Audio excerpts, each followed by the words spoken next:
The morning started like any other day on New Kepler Station. Thousands of beings from dozens of different worlds walked through the main shopping area. The air buzzed with the sounds of alien languages mixing together. Traders called out prices for exotic goods.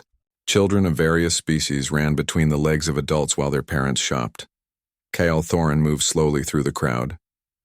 He was massive, even by the standards of his people, the Valorians.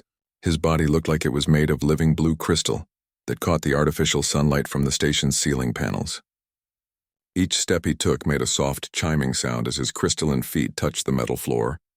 But something was wrong with Kale today. His normally bright blue skin had started to turn gray around the edges. Thin cracks ran down his arms like spider webs. He felt weak in a way that scared him. The other Valorians he had tried to contact on his homeworld had not answered his calls for 3 days. Kale stopped walking and leaned against a support pillar. The cold metal felt good against his burning skin. A few beings walking past looked at him with curiosity but kept moving. He closed his eyes and tried to remember his daughter's last message. She had sounded worried about something happening on the outer colonies. Now he understood why. A sharp pain shot through his chest. Kale looked down and saw new cracks spreading across his torso. Gray smoke started to seep out from the gaps in his crystal skin. This was bad. This was very bad. The Nexian trader at a nearby stall noticed the smoke first. His 4 eyes went wide with fear. He grabbed his partner and pointed at Kale. "Cellular plague," he whispered loud enough for others to hear. "That Valorian has the death sickness." The word spread through the crowd faster than fire. Beings started backing away from Kale in all directions. The elegant seraphins with their flowing tentacle-like arms pulled their children close and hurried toward the exits. The warrior-like Krellians, who normally feared nothing, turned their backs and walked away quickly. Kale felt his legs giving out. The pain in his chest was getting worse. More smoke poured from the cracks in his skin as his body began to break down from the inside. He tried to call out for help, but his voice came out as a weak whistle through his damaged vocal cords. An elderly Eldari scientist watched Kale from a safe distance. Her large brain pulsed behind transparent skin as she calculated the risks. "Fascinating," she said to her assistant. "I have read about this condition but never seen it firsthand. The cellular matrix is completely destabilizing. Should we call for medical help?" asked her young assistant. "For what purpose?" The scientist replied coldly. "This condition has no cure. It would be wasteful to risk contamination for a hopeless case. Better to let nature complete its course." Kale's legs finally gave out completely. His massive body crashed to the floor with a sound like breaking glass. The impact sent shock waves through the metal decking. Every being in the shopping area turned to look at the fallen giant, but nobody moved to help. A small crowd formed around Kale, but everyone stayed far back. They watched him like he was an interesting accident instead of a dying person. Some took pictures with their personal devices. Others made bets on how long he would last. "How much time does he have?" asked a young Catherian to his friend. "Maybe an hour," came the reply. "Maybe less. The cellular plague works fast once it reaches this stage." Kyle could hear them talking about him like he was already dead. He tried to lift his head to look around the crowd. Surely someone would show mercy. Someone would at least try to make his last moments more comfortable. But the crowd just kept growing and watching from their safe distance. Security guards arrived, but they only worked to keep people back from the contamination zone. Nobody asked if Kale was in pain. Nobody offered him water or tried to contact his family. The smoke coming from Kale's body grew thicker. The cracks in his skin spread faster. His bright blue color continued to fade to a dull gray. He felt his strength leaving him bit by bit. Then he heard running footsteps. Someone was pushing through the crowd toward him instead of away from him. Kale managed to turn his head slightly and saw 3 figures in the brown uniforms of the Human Space Service. The first human was a woman with short black hair and kind eyes. She carried a medical scanner in one hand and had an emergency kit slung over her shoulder. Behind her came a man with grease stains on his uniform and a toolbox in his hands. The third human was younger with bright eyes and a communication device. The woman dropped to her knees right beside Kale without any fear at all. She started running her scanner over his body, while the man with the toolbox began pulling out medical supplies. The young one worked on some kind of communication device. "Sir, can you hear me?" the woman asked Kale in accented but clear galactic standard. "My name is Hyun Kim. I'm a doctor. We are going to help you." Kale tried to speak but only managed a weak sound. Dr. Kim nodded like she understood anyway. Daeho, I need you to set up a containment field, she called to the man with tools. Mira, contact the medical bay and tell them we need emergency transport for a Valorian male with advanced cellular breakdown. The crowd around them erupted in shocked whispers. The Nexian trader who had first identified the plague called out in alarm. Are you insane? That creature is highly contagious. You will spread the death sickness throughout the entire station. Dr. Kim looked up at the trader with steady eyes. Then we better work fast to save him before that happens. She turned back to Kale and placed a gentle hand on one of the few uncracked areas of his arm. Stay with us, friend. Help is coming. For the first time since his sickness began, Kale felt something he had almost forgotten. Hope. Medical Bay 7 had never been used for anything like this before. The room was designed for standard humanoid patients, not massive crystalline beings who weighed as much as a small vehicle. Dr. Hyun Kim watched as engineer Daeho Park worked with the station maintenance crew to reinforce the medical bed with extra support. Beams, will it hold him? Hyun asked, checking her scanner readings for the 100th time since they had brought Kale to the medical bay. It better, Daeho replied, tightening another bolt. I used the same support design we use for heavy cargo containers. This bed could hold 3 of him now. Kyle lay unconscious on the modified bed. His condition had gotten worse during the transport from the shopping area. The gray color had spread across more of his body, and new cracks appeared every few minutes. Thick smoke continued to pour from the damaged areas of his crystal skin. Mira Choi stood at the communication station she had set up in the corner of the medical bay. She had been working non-stop to contact medical experts across human space. I have Dr. Junho Lee on the line from Earth Medical Research Center, she announced. He is catching the next transport ship to our sector. How long until he gets here? Hyun asked without looking up from her patient. 4 days minimum, Mira replied. But he is sending all his research files on exotic biology ahead of him. Hyun felt her heart sink. 4 days might be too long. According to everything she could find in the medical databases, Valorians with cellular plague rarely lasted more than 72 hours once the visible symptoms appeared. Kyle was already showing advanced signs. The door to the medical bay opened with a soft hiss. Station Commander Vextar entered with 2 security guards and a Nexian medical officer. The commander was a member of the hegemony species, tall and thin with gray skin and large black eyes that missed nothing. Dr. Kim, Commander Vextar said in his formal tone, I need to speak with you about this situation. Hyun looked up from adjusting a scanner array around Kale. If this is about the quarantine protocols, we are following every safety measure in the book. That is not the issue, the commander replied. I have received 17 formal complaints from different species representatives on this station. They want the Valorian removed immediately. Removed to where? Hyun asked, her voice getting sharp. There is no Valorian medical facility in this sector. The nearest one is 8 days away by the fastest ship available. The Nexian medical officer stepped forward. His name was Dr. Vorth, and he had been the chief medical officer of the station for 12 years. Dr. Kim, you must understand that what you are attempting is impossible. The cellular plague has never been cured by any species in recorded galactic history. The Valorians themselves have declared it incurable. So we should just let him die? Hyun asked. We should follow proper medical protocol, Dr. Vorth replied coolly, which is to make the patient comfortable until natural death occurs. Continuing this treatment puts the entire station at risk for no possible benefit. Daeho Park looked up from where he was installing additional monitoring equipment. What risk? Our scans show no airborne transmission. The contamination is contained to direct contact with his bodily fluids. Your scans, Dr. Vorth said with obvious doubt in his voice. Human medical technology is primitive compared to the standards used by the medical community. How can you be certain your readings are accurate? The 2 security guards moved closer to the medical bed. Commander Vextar clasped his hands behind his back, a sign that he was about to make an official decision. Dr. Kim, I am ordering you to cease treatment and prepare the patient for comfortable termination. No, Hyun said quietly. The word hung in the air like a challenge. Commander Vextar's large eyes blinked slowly. In his 12 years as station commander, no one had ever refused a direct order so simply. I beg your pardon, Doctor. I said no, Hyun repeated, this time louder. I took an oath when I became a doctor. I swore to do no harm and to preserve life whenever possible. Moving this patient or stopping his treatment would be murder. Dr. Vorth made a disgusted sound.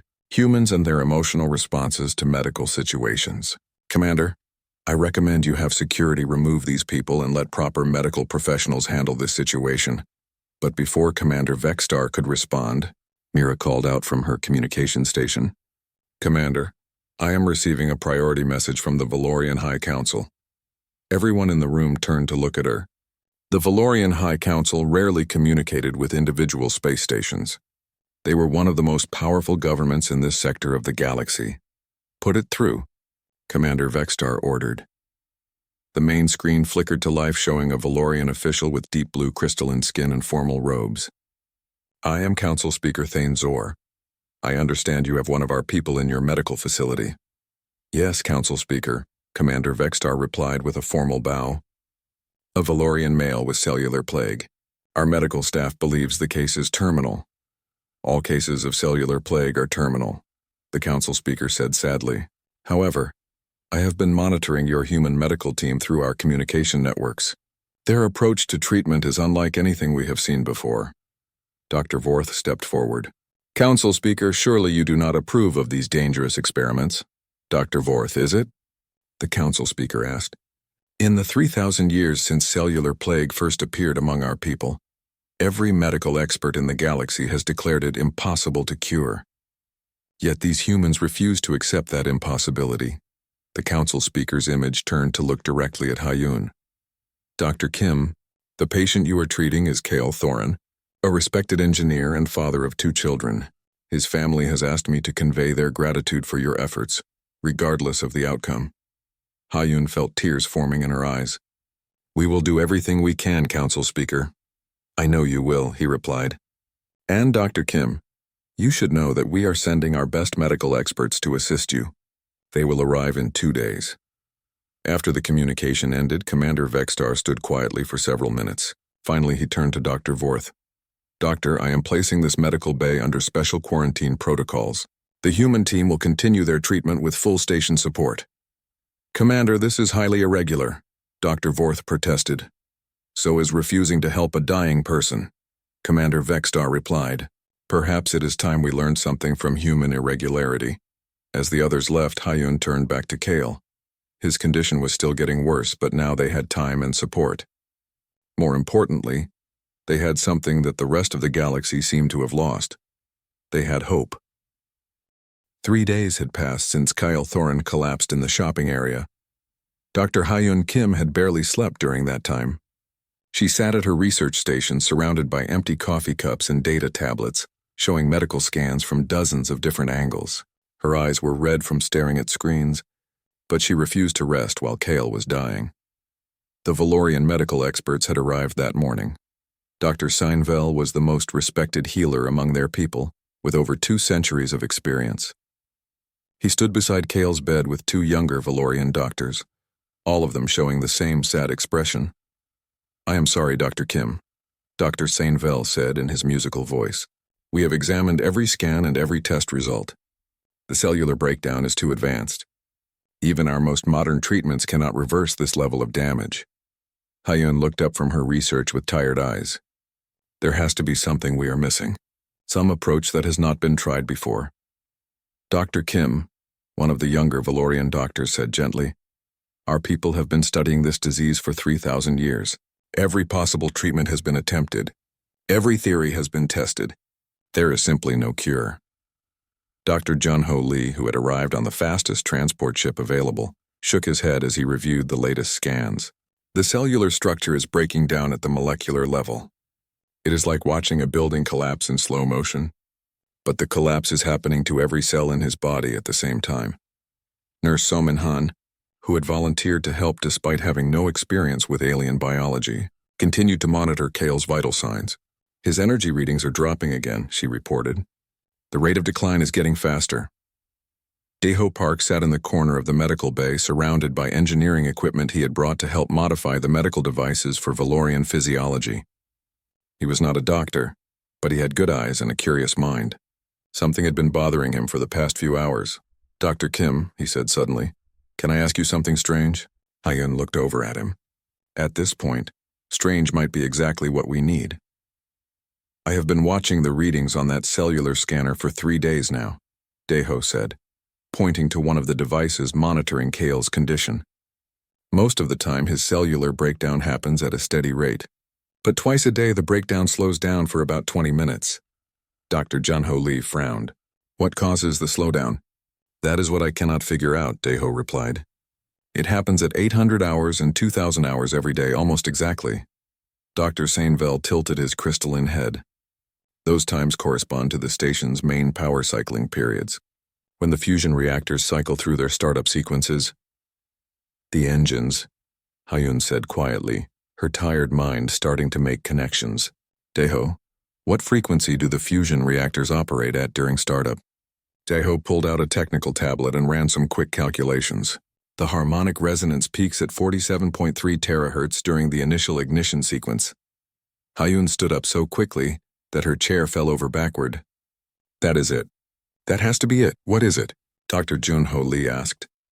We have been thinking about this all wrong, Hyun said, her excitement growing. We keep treating this like a biological disease, but what if it is not biological at all?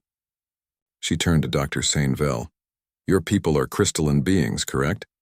Your cellular structure is based on living crystal matrices? Yes, of course, the Valorian doctor replied. Our bodies grow and heal through crystalline formation processes. And crystals are affected by harmonic frequencies, Hyun continued, her words coming faster now. In engineering, we use specific frequencies to prevent crystal fractures in ship components.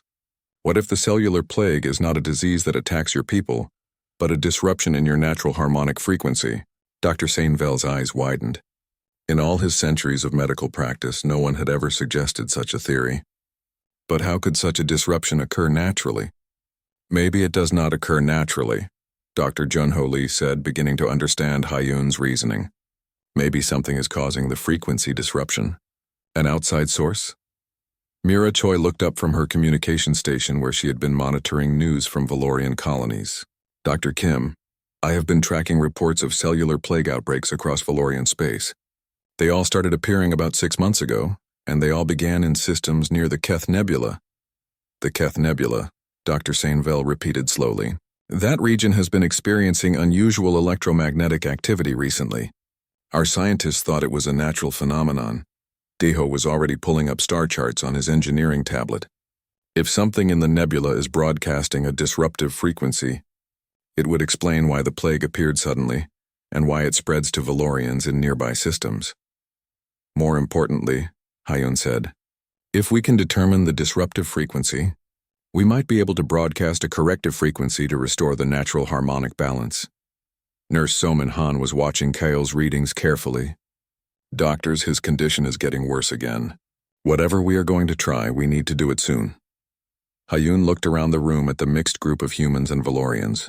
We need to modify the medical scanners to detect harmonic frequencies in living crystal structures. Then we need to build a device that can broadcast a corrective frequency strong enough to restore cellular stability. That is not medical equipment, Dr. Sainvel pointed out. That is engineering equipment. Then it is a good thing we have an engineer, Hyun replied, looking at Daeho. Daeho grinned for the first time in 3 days. Dr. Kim, if you can tell me what frequency we need, I can build a device to broadcast it. The question is, how do we figure out what the correct frequency should be? Hyun walked over to Kale's bedside and placed her hand gently on his arm. We tested on him. We start with the frequency that seems to help during the power cycles and adjust from there. That could kill him, Dr. Sainvel warned. He is already dying, Hyun replied. At least this way he has a chance. The medical bay looked like a battlefield between medicine and engineering. Daeho Park had spread his tools across every available surface as he worked to modify harmonic resonance generators, typically used in starship engines. Dr. Hyun Kim stood beside him, reading frequency calculations from her medical scanner while trying to convert biological readings into engineering specifications. The baseline harmonic frequency for healthy Valorian crystal structure should be around 43.7 terahertz, she announced, but Kale's current cellular frequency is fluctuating between 38.2 and 41.6 terahertz. So we need to boost his frequency by about 5 terahertz and then stabilize it. Tejo said, connecting the last power coupling to his improvised frequency generator. This equipment was never designed for medical use, but the basic principles should work the same way. Dr. Junho Lee reviewed the calculations one more time. In theory, this could work. But we are essentially gambling with his life based on an untested theory. Dr. Seinvel watched the human preparations with a mixture of fascination and concern. In all my centuries of medical practice, I have never seen anything like this approach. You are treating a medical condition with engineering solutions. Sometimes the best solutions come from looking at problems differently, Nurse Somin Han observed. She had been monitoring Kale's condition continuously, and the readings were not encouraging. His cellular breakdown is accelerating. We may not have much time left to try anything. Mira Choi looked up from her communication station where she had been coordinating with both human and Valorian medical authorities. I have reports that 3 more Valorians in nearby systems have developed cellular plague symptoms in the past day. If this treatment works, it could save more than just Kale. Commander Vexstar entered the medical bay with Dr. Vorth, the station's Nexian chief medical officer. They had come to observe the experimental treatment, though Dr. Vorth clearly disapproved of the entire approach. Dr. Kim, Commander Vexstar said, I must ask one final time if you are certain about this course of action. The risk to the patient is significant. Commander, the patient is dying anyway, Hayun replied without looking up from her equipment checks. This may be his only chance, Dr. Vorth shook his head. This is not medicine. This is mechanical engineering applied to biological systems. The probability of success is essentially 0. The probability of success using conventional medical treatment is also 0, Dr. Junho Lee pointed out. At least this approach offers some hope. Daeho finished his final connections and stepped back from the array of harmonic generators surrounding Kale's medical bed. The equipment is ready. We can start with low power and gradually increase the frequency output until we see results. Dr. Seinvel placed one of his crystalline hands on Kale's arm, a gesture of farewell among his people. If this fails, at least he will know that beings from across the galaxy tried to save him. There is honor in that. Hayun took a deep breath and looked around the room at the faces watching her. Humans, Valorians, and other species had all gathered to witness this desperate attempt. She realized that this moment would either prove human medical innovation or become a cautionary tale about human recklessness. Beginning harmonic resonance therapy, she announced. Starting at 40 terahertz low power, Daeho activated the first generator. A low humming sound filled the medical bay as harmonic waves began to surround Kale's unconscious form. The medical scanners immediately began showing changes in his cellular activity. I am seeing minor stabilization in the chest area, Nurse Somin Han reported. The rate of cellular breakdown is slowing slightly. Increasing frequency to 42 terahertz, Hayun said, adjusting the controls. The humming sound grew deeper and more complex as additional generators came online.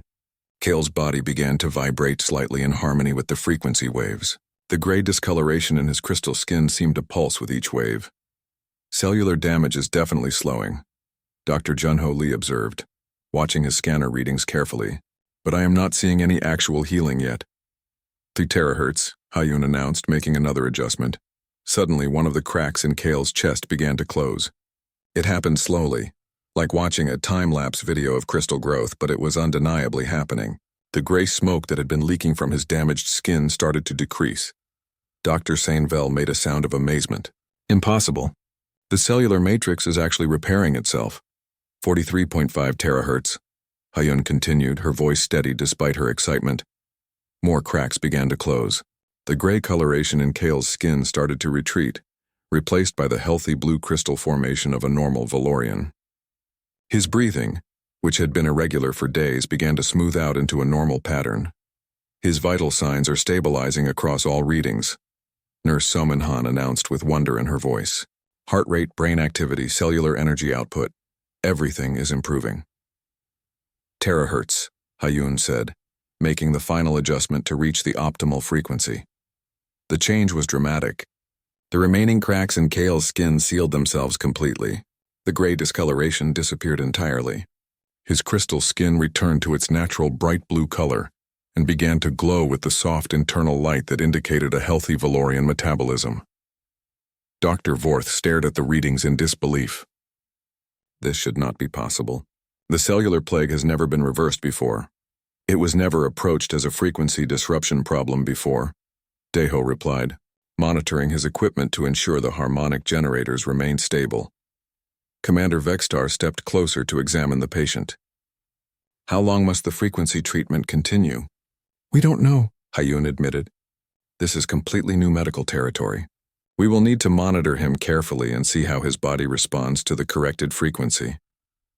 As if in response to her words, Kale's eyes slowly opened for the first time in 4 days. His gaze was confused at first, then focused on the faces looking down at him with concern and hope. What happened? He asked in a weak but clear voice. Dr. Sanvel leaned over his patient with tears of joy running down his crystalline face. You were dying, my friend. But these humans refused to let that happen. Kyle turned his head to look at Hayun, Daeho, Junho, and Somin. You saved me? We saved each other, Hayun replied. Your situation taught us something new about medicine and engineering working together. As word of the successful treatment spread throughout the station, beings from dozens of species gathered outside the medical bay.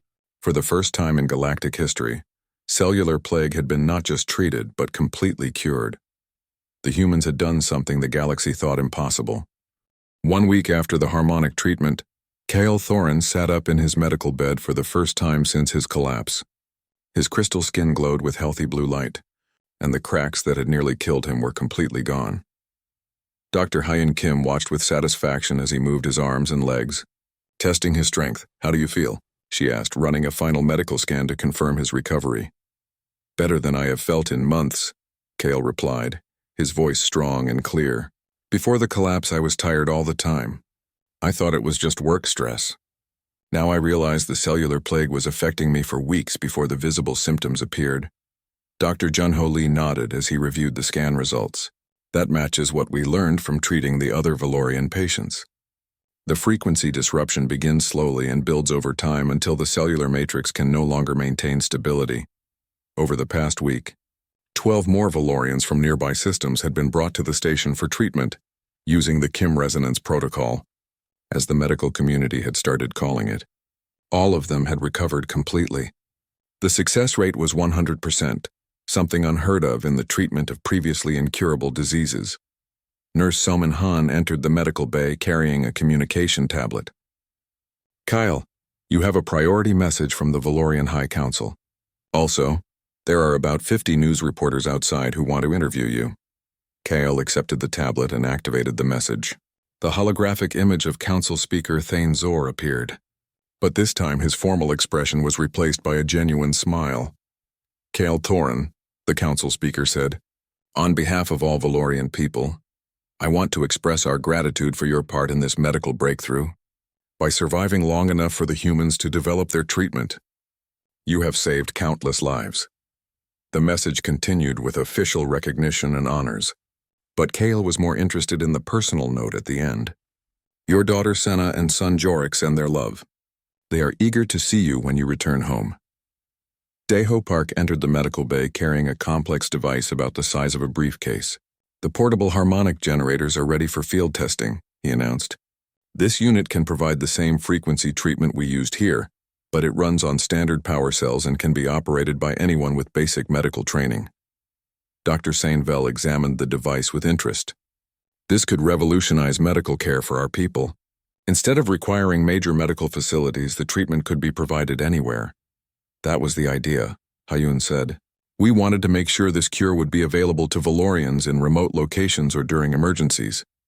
Commander Vextar arrived with several official-looking documents. Dr. Kim, I have authorization from the Galactic Medical Council to establish a permanent research facility on this station. They want to study human medical techniques and explore applications for other supposedly incurable conditions. The proposal was unprecedented. Human medicine had always been considered primitive by galactic standards. Now the most advanced medical minds in the galaxy wanted to learn from human approaches to problem-solving.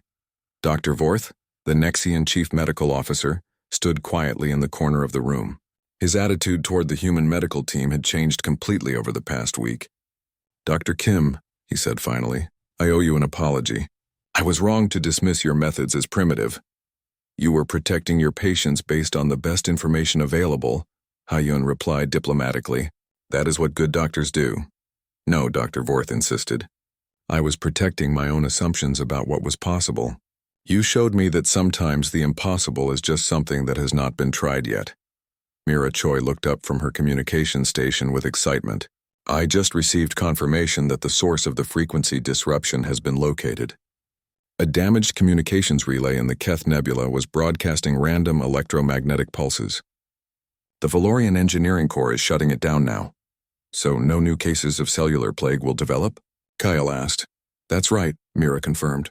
And with the portable treatment devices, existing cases can be cured quickly before they become life-threatening. A soft chime announced an incoming priority communication. The main screen activated to show Ambassador Yaren of the Seraphim delegation, one of the most respected diplomatic figures in the galaxy. Dr. Kim, the ambassador said, her flowing tendrils moving in patterns that indicated deep respect. The Seraphim Council has authorized me to offer you and your team positions in our Advanced Medical Research Institute. Your techniques could help solve medical mysteries that have puzzled our best scientists for centuries. Similar offers had been arriving all week. The Krellian military wanted to study human combat medicine. The Eldari Science Collective wanted to explore human approaches to biological research. Even the proud Nexian Trade Federation had offered lucrative contracts for human medical consultants. Thank you for all the generous offers, Hyun replied. But we have decided to stay here and establish the research facility that Commander Vextar mentioned. We want to continue working with Dr. Sainvel and other Valorian medical experts to refine the harmonic treatment protocols. Dr. Sainvel's crystalline face showed surprise and gratitude. You would choose to work with us rather than accepting these prestigious positions? We started this as a team effort between humans and Valorians, Dr. Jun Ho Lee explained. It makes sense to continue that collaboration. Kale slowly stood up from his medical bed, testing his balance on legs that felt strong for the first time in months. Dr. Kim, there is something I need to tell you about why I was on this station. You don't need to explain anything, Hyun said. Yes, I do, Kyle insisted. I was traveling here to meet with Nexian traders about purchasing medical supplies for Valorian colonies that were experiencing mysterious illnesses. I was trying to find help for my people, but I never imagined that help would come from a species I had never even heard of before. He walked slowly over to where Hyun stood and carefully placed one massive crystalline hand on her shoulder. In Valorian culture, when someone saves your life, they become family. You and your team are now considered honored members of the Thorin clan. What does that mean? Daeho asked curiously. It means, Kale said with a smile that somehow showed even through his crystal features, that you will always have a home among the Valorian people. And it means that when the galaxy learns about what you did here, they will know it was not just human kindness, but human courage that made the impossible possible. Outside the medical bay, representatives from dozens of species waited to thank the humans who had refused to let a dying alien suffer alone. Word of the successful treatment was already spreading across the galaxy, changing how entire civilizations thought about medicine, cooperation, and the value of never giving up hope. 6 months later, the Human Valorian Medical Research Institute on New Kepler Station had become the most famous medical facility. In 3 sectors of space, Dr. Hyun Kim stood in the main laboratory watching as teams of human and alien doctors worked together on problems that had been considered impossible just months before. The Kim Resonance Protocol had saved over 2,000 Valorian lives across the galaxy. But more importantly, it had sparked a revolution in how the galactic medical community approached supposedly incurable diseases. The combination of human innovation with alien expertise was producing breakthrough treatments at an unprecedented rate. Dr. Kim called Dr. Sainvel from across the laboratory. The Nexian team has successfully adapted the harmonic frequency technique to treat Catherian blood crystal syndrome. The first patient trials were completely successful. Hyun smiled as she reviewed the test results. Catherian blood crystal syndrome had been killing young Catherians for over 500 years. Now it could be cured with a simple frequency treatment that took less than an hour. Daeho Park entered the laboratory carrying a communication tablet with obvious excitement. Hyun, you need to see this message from Earth Medical Command. The message was from Admiral Sarah Chen, the head of human medical services across all of Earth's colonies. Dr. Kim, congratulations on your nomination for the Galactic Medical Council's highest honor, You are the first human ever to be considered for the Zenith Award for Medical Innovation. The Zenith Award. Dr. Junho Lee looked up from his research with amazement. That award has only been given to 12 individuals in the past 1,000 years. I couldn't have done any of this alone, Hyun said, looking around at her mixed team of human and alien colleagues. This nomination belongs to all of us. Nurse Somin Han, who had been promoted to head of xenobiology nursing, brought in the daily patient reports. We have 43 new patients arriving today from 7 different species. Word is spreading that conditions considered hopeless elsewhere might be treatable here. The Research Institute had become a place of last hope for patients across the galaxy. The human approach of refusing to accept impossibility had attracted cases that other medical facilities would not even attempt to treat. Mira Choi, now the head of interspecies medical communications, announced an incoming priority message. It's from the Valorian High Council. They want to speak with everyone. The main communication screen activated, showing Council Speaker Thane Zor, but he was not alone. Behind him stood dozens of Valorian officials, medical experts, and families whose members had been saved by the resonance treatment. Dr. Kim and the human medical team, the Council Speaker began formally. 6 months ago, one of our people lay dying while the galaxy watched and did nothing. You chose compassion over safety, hope over certainty, and action over acceptance. The Council Speaker paused, his crystalline features showing deep emotion. Today we announce that the Valorian High Council has voted unanimously to establish the Thorin Medical Scholarship. This program will provide full funding for any human who wishes to study advanced xenobiology at Valorian institutions. Behind the Council Speaker, Kale Thorin stepped forward with his 2 children. His daughter Senna was now studying to become a doctor herself, inspired by the humans who had saved her father's life. His son Jorik had chosen engineering, fascinated by the way Diho had adapted ship components for medical use. Dr. Kim, Kale said, my family wanted to thank you again, but more than that, we wanted to show you what your choice to help has created. The screen split to show medical facilities across Valorian space where human and Valorian doctors worked side by side. The collaboration that had begun in one desperate medical bay had grown into a galaxy-wide partnership that was saving lives every day. This is not just about medical treatment, Kale continued. This is about what happens when beings choose to see possibility instead of obstacles, when they choose to act with compassion instead of fear. Commander Vextar entered the laboratory with a group of officials from the Galactic Medical Council. Dr. Kim, these representatives have traveled from the galactic capital to see your work firsthand. The lead representative was Dr. Althea Vane, a Seraphim who served as the Council's chief investigator. Dr. Kim, in my 300 years of evaluating medical advances, I have never seen anything like what you have accomplished here. She gestured to the laboratory around them, where humans worked alongside beings from a dozen different species. You have not just cured diseases, you have changed how the galaxy thinks about cooperation and possibility, Dr. Vane continued. The Galactic Medical Council has decided to establish human medical innovation centers in 15 major systems. We want to study and spread the human approach to problem-solving throughout galactic medicine. The announcement was stunning. Human medicine, which had been dismissed as primitive just months before, was now being recognized as a crucial component of galactic medical advancement. There is one more thing, Dr. Vane added. We have been monitoring communications from across the galaxy. Your story has spread beyond medical circles. Beings from dozens of species are talking about the day humans refused to let an alien die alone. She activated a holographic display showing news reports, social communications, and cultural discussions from across known space. The story of Kale's rescue had become a symbol of hope and cooperation that was inspiring changes far beyond medicine. Engineers are applying human innovation techniques to solve technical problems. Diplomats are using human approaches to resolve conflicts. Teachers are incorporating human methods into education systems. Your choice to help one dying Valorian has created ripple effects throughout galactic society. As the day continued, more messages arrived from across the galaxy. The Krelian military had adapted human combat medicine to save soldiers who would have been left to die under their old protocols.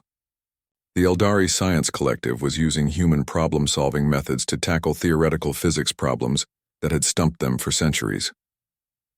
Late that evening, Hayun stood on the observation deck of the research institute looking out at the stars. Kale joined her, his crystalline form glowing softly in the dim light. "Do you ever wonder what would have happened if you had walked away that day in the shopping area?" he asked. Hayun considered the question. "I think about it sometimes, but I realize that walking away was never really an option. When you see someone who needs help, you help them. It's that simple." "Simple for humans, perhaps," Kyle replied, "but apparently not simple for the rest of the galaxy. Your people have taught us that sometimes the most important breakthroughs come not from advanced knowledge, but from advanced compassion." As they watched the stars, ships arrived and departed from the station carrying patients, students, and researchers from across known space. The medical institute had become more than a treatment center. It had become proof that the impossible was just something that had not been tried yet. "Hayun," Kale said quietly, "there is something I never told you about that day I collapsed." "What's that?" "I had actually given up hope. I was ready to die alone, surrounded by beings who saw me as a contamination risk rather than a person in need." His voice grew stronger. "Then I heard human footsteps running toward me instead of away from me. In that moment I learned what it meant to be truly alive." Hayun smiled, watching as another ship full of medical students arrived at the station. "And in that moment, we all learned that sometimes the best way to find advanced solutions is to start with basic human kindness. The galaxy would never be the same. And it all began with 3 humans who refused to walk away from someone who needed help.